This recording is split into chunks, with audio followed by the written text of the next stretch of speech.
Hey, it's Wednesday. Time for another Action Figure Adventures video here on SEO Toy Review. Today, Baby Skeletor and I are going to be sharing with you guys some of our recent flea market finds. We've got a few on the screen right now, and we've got a few more to show you. First up, we've got Karate Action Jason the Red Ranger from Mighty Morphin Power Rangers. This figure, at first glance, looks like a standard 8-inch Power Ranger figure from 1993. But if you look on the back, you'll see he's got a button there, which means he's a Karate Action figure, and Jason can kick. Oh yeah! Oh yeah! Oh yeah!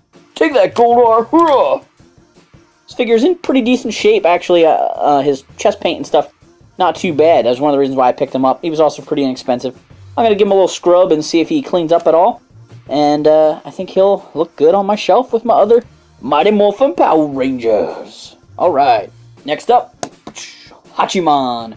This is a vintage Thundercats figure by LJN. He was a samurai warrior. He should have his sword and his helmet.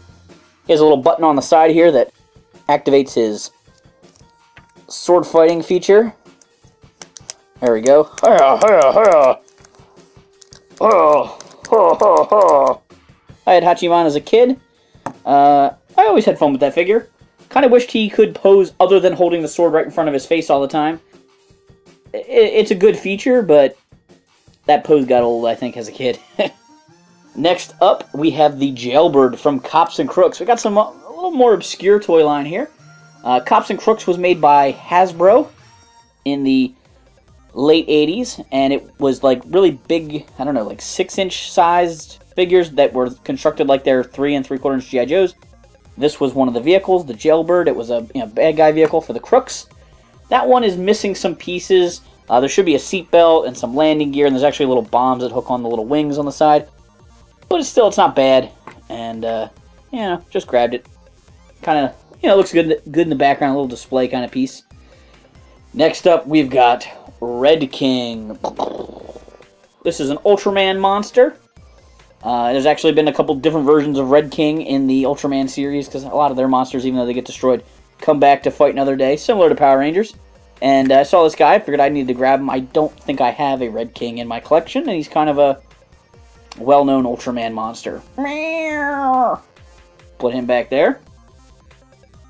Next up, we've got Dr. Hiss. This is a figure from a toy line called the Bots Master, which had a cartoon show. I watched the cartoon as a kid, never had any of the figures. It didn't last real long, and the cartoon show was cool because it had sections that were in 3D, and the way it was displayed on TV, you could watch it without the 3D glasses, but I just know it must have been really cool. The glasses came with the toys, so I never had them as a kid.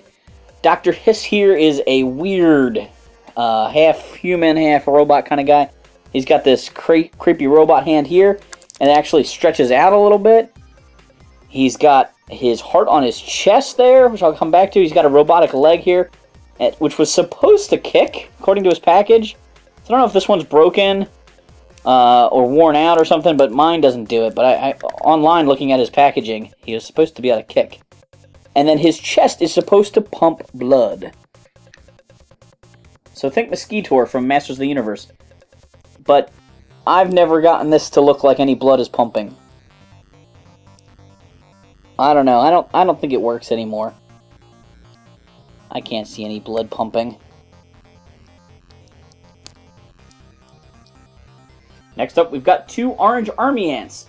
The guy with binoculars, and this guy who's got some little missiles in his hands there, shooting his revolver.